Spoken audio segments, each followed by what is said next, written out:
PCB को क्या सीखना चाहिए, हमारे खिलाड़ियों को क्या सीखना चाहिए इंडियन क्रिकेट से? पर्थ में हुआ है ऑस्ट्रेलिया के साथ इंडिया की तरफ से, वो बिल्कुल ऐसे ही है कि जैसे उन्हीं की जो दवाई है उससे ही इलाज किया है इंडिया ने उनका, और ये क्रेडिट है इंडिया टीम को। ऑस्ट्रेलिया को ऑस्ट्रेलिया में हराया जा रहा है और इतने बड़े मार्जिन से हराया जा रहा है। हम किस तरफ जा रहे हैं, दुनिया किस तरफ जा रही है, इसकी बेहतरीन एग्जाम्पल है जो पर्थ में टेस्ट मैच हुआ है इंडिया और ऑस्ट्रेलिया के दरमियान, और जिस तरह से उन्होंने कामयाबी हासिल की। बुमराह ने जो है वो हर 9 रन के बाद एक ऑस्ट्रेलियाई खिलाड़ी को आउट किया। ऑस्ट्रेलिया क्रिकेट खेला है ना, आप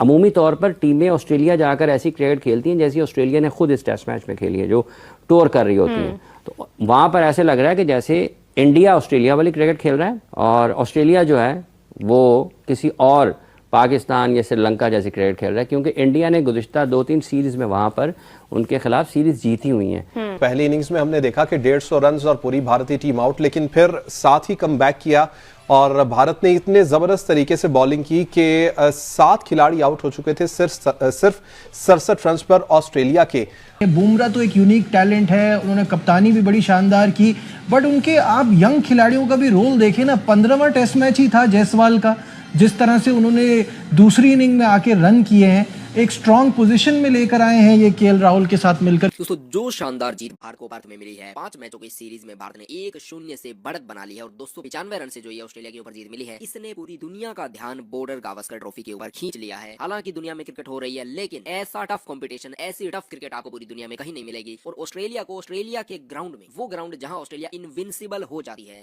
वहां पे 295 रन यानी कि लगभग 300 रन से हरा देना पाकिस्तानियों को हजम नहीं हो रहा कि भारत ये कैसे कर रहा है। साथ में ऑस्ट्रेलिया के खिलाड़ी इस समय कप्तानी को लेकर आर्ग्यूमेंट करते दिखे और मीडिया में बात चलने लगी कि ऑस्ट्रेलिया में भी क्या पाकिस्तान की तरह कप्तान बदलने की आवश्यकता है। हालांकि इसका जवाब ऑस्ट्रेलिया की मैनेजमेंट ने यही दिया कि हम इस तरह के एक्सपेरिमेंट नहीं करते। लेकिन फिर भी आपको ये पता लग जाएगा इस बात से कि जो हार इस समय ऑस्ट्रेलिया के पास के ग्राउंड में हुई है, इससे ऑस्ट्रेलिया की टीम कितने प्रेशर में है, इनकी मैनेजमेंट कितने प्रेशर में है। 16 साल के ऑस्ट्रेलिया ने शायद ये सोचा भी नहीं होगा कि उनके साथ इस तरह का सलूक होगा, और वो भी पर्थ के अंदर। ये पहला टेस्ट मैच पर्थ में टैक्टिकली रखा ही इसलिए जाता है कि एशिया से आने वाली टीम को सबसे तेज तरीन और सबसे बाउंसी पिच पे खिलाया जाए और उनका कॉन्फिडेंस शैटर किया जाए और 1-0 करके उन्हें 2-2.5 दिन में और पूरी सीरीज उन्हें प्रेशर में रखा जाए। अब टेस्ट तो पर्थ में ही हुआ है, लेकिन बाकी सब कुछ उल्टा हो गया। सारा का सारा प्रेशर इंडिया ने ऑस्ट्रेलिया पे डाल दिया है। इंडिया ने लंबे रन किए हैं, ऑस्ट्रेलिया को 2 दफा आउट किया, 150 रन करके भी इंडिया ने 40+ रन की लीड ली है। और आई थिंक अगर आप उनकी क्रिकेट देखें, बैटिंग को, बॉलिंग को देखें, उनके यंगस्टर्स को देखें, नए प्लेयर ने, जायसवाल ने जो है 160 रन की इनिंग खेली है। केएल राहुल जो कि एक एक्सपीरियंस क्रिकेटर है, लेकिन इस इंडियन टीम के अंदर कंपटीशन इतना है कि वो बार बार उनकी पोजीशन बदलती है। कभी वो ओपनर जाते हैं, कभी वो मिडिल ऑर्डर में आते हैं, कभी वो लो डाउन दी ऑर्डर जाते हैं, कभी साथ कीपिंग करते हुए खेलते हैं। तो इतने सारे रोल्स के बावजूद जो है उन्होंने फिर ओपन पे आके एक दुनिया की कह ले के मुश्किल तरीन पिचेस में से एक के ऊपर बहुत ही शानदार बैटिंग की, और वो ओपनिंग पार्टनरशिप जो तकरीबन 200 रन से ऊपर गई है या शायद 200 के करीब गई है, बहुत ही आउटस्टैंडिंग वो ओपनिंग पार्टनरशिप थी। और आई गेस के वही बेसिस था इसको, और साथ जैसे उनका कैप्टन बुमराह ने जो बॉलिंग की है, बिलाशुबा इस टाइम दुनिया के बेहतरीन बॉलर हैं। तीनों फॉर्मेट्स के अंदर उन्हें मैच जिताना आता है, उनका इकोनॉमी रेट अच्छा है, कोई ऐसा स्पेल नहीं है जिसमें वो वापस आए वो विकेट ना लें। और चाहे आप T20 का वर्ल्ड कप देख लीजिए, चाहे आप व्हाइट बॉल वनडे देख लें, अब ये टेस्ट क्रिकेट में देख लें, सो आई थिंक आउटस्टैंडिंग है। और इंजरी के बाद जब से वापस आए हैं, असल केस जो इनका अगर आप कंपेयर करें पाकिस्तान के साथ, कि ये इंजरी के बाद जब वापस आए हैं तो लगता है कि पहले से भी बेहतर हो गए हैं, ये और ज्यादा स्ट्रांग आए हैं और अच्छी जगह पे बॉलिंग कर रहे हैं, अच्छी स्पीड के साथ कर रहे हैं। जबकि हमारे यंग प्लेयर्स जो कि मतलब बहुत ही शानदार परफॉर्मेंसेस दे रहे थे इंजरी से पहले, इंजरी के बाद जब वो आए हैं, ना वो पेस है, ना वो वेनम है, ना वो रिजल्ट्स हैं। So it is very unfortunate कि हम क्या कर रहे हैं अपने प्लेयर्स के लिए, या क्या ऐसी चीज है जो मिस कर रहे हैं हम और जो हम बेहतर कर सकते हैं। जबकि दूसरी तरफ इंजरी के बाद आने वाला जो प्लेयर है, उसने सारी दुनिया को कह लीजिए कि आगे लगा दिया है और उसने डोमिनेट किया हर जगह के ऊपर। सो आई थिंक कि इसमें इनकी जो बेसिक क्रिकेट है ना, जो 3 दिन की, इनका एक प्लेयर खेल रहा है नीतीश कुमार रेड्डी, आपको पता है उसने अंडर 16 के अंदर एक विजय मर्चेंट ट्रॉफी के नाम से इंडिया में 3 डे कंपटीशन होता है जो BCCI कराता है। उस बच्चे ने एक इनिंग के अंदर 442 रन की इनिंग मारी ली हुई है, एक इनिंग के अंदर, और 8 इनिंग्स के अंदर उसने 1000 से ज्यादा रन बनाए हैं उस ट्रॉफी के अंदर, और उसके बाद वो आगे फर्दर क्रिकेट खेला है। तो जो बच्चे 15-16 साल की उम्र में 3 दिन का मैच और 400 रन की इनिंगें खेलेंगे, उनकी गेम अवेयरनेस जो है वो जाहिर बात है कि बहुत फर्क होगा। पहली इनिंग्स में हमने देखा कि 150 रन और पूरी भारतीय टीम आउट, लेकिन फिर साथ ही कमबैक किया और भारत ने इतने जबरदस्त तरीके से बॉलिंग की कि 7 खिलाड़ी आउट हो चुके थे सिर्फ 67 रन पर ऑस्ट्रेलिया के। आप क्या समझते हैं कि दूसरी इनिंग्स को अगर देखा जाए तो भारत की जानिब से बड़ी आउटस्टैंडिंग परफॉर्मेंस बैटिंग में भी दिखाई गई, कौन सी ऐसी चीज थी कि जो बड़ी जबरदस्त रही भारतीय इनिंग्स में? सलमान भाई, इसमें एक और भी चीज ऐड कर लें अगर मुझे इजाजत है तो। जी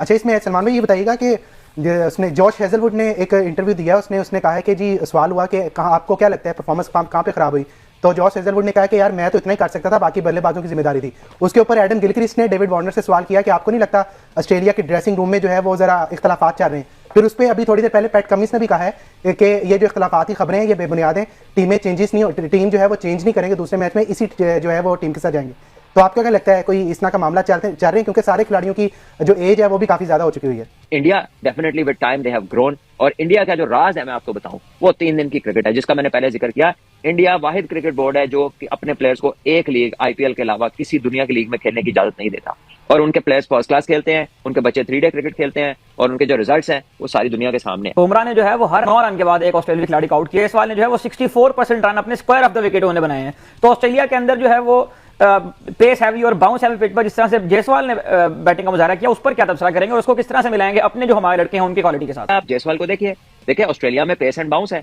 तो वहां पर तो आप कहीं पर भी चले जाएं ज्यादा run square of the wicket होते हैं, और यही शो हो रहा है उनकी इनिंग्स में कि वो 64% रन है, और वो जो बाकी आया 34% है वो भी इसलिए आपको नजर आते हैं 36%, क्योंकि बीच में स्पिनर ने काफी बॉलिंग किया और उसने स्पिनर्स को सामने खेला, वरना जितने भी फास्ट बॉलर है उनको तो 90% रन जो है वो स्क्वायर ऑफ द विकेट ही होते हैं ऑस्ट्रेलिया में। मैं ऑस्ट्रेलिया में 3 से 4 सेंचुरियां की हैं, हार्डली कोई सामने शॉट खाता है बॉलर, जब तक वो कोई यॉर्कर मारने की कोशिश ना करे तो उसमें फुल टॉस कर दे या ओवर पिच कर दे, तो ऑस्ट्रेलिया में सामने रन तो बहुत ही कम बनते हैं, या कह लीजिए कि कवर की तरफ नहीं, कवर पॉइंट की तरफ ज्यादा गेंद जाता है, स्क्वायर लेग की तरफ जाता है, आप कट खेलते हैं, पुल खेलते हैं, बैकफुट पे पंच करते हैं, स्लैश करते हैं, थर्ड मैन के ऊपर से जाता है। तो ये वो हैवी एरियाज हैं, स्कोरिंग एरियाज जो कि ऑस्ट्रेलिया में होते हैं। और जायसवाल की आप अडेप्टेबिलिटी देखें कि ये इंडिया में रन कर रहा था, ये ऑस्ट्रेलिया में उसकी फर्स्ट अपीयरेंस है, लेकिन जिस तरह उसने अपनी गेम को पिक किया बैकफुट के ऊपर और जितना कंफर्टेबल वो लग रहा था, आप देखिए ऑस्ट्रेलियन स्लेज करते थे दुनिया को, तो इस मैच में क्या हो रहा था कि ये स्टार को स्लेज कर रहे थे कि तुम बहुत slow, you are too slow. कभी हमने इस तरह की चीज देखी ऑस्ट्रेलियंस के साथ, तो आई थिंक ऑस्ट्रेलिया के लिए ना आगे काफी अलार्म बेल्स हैं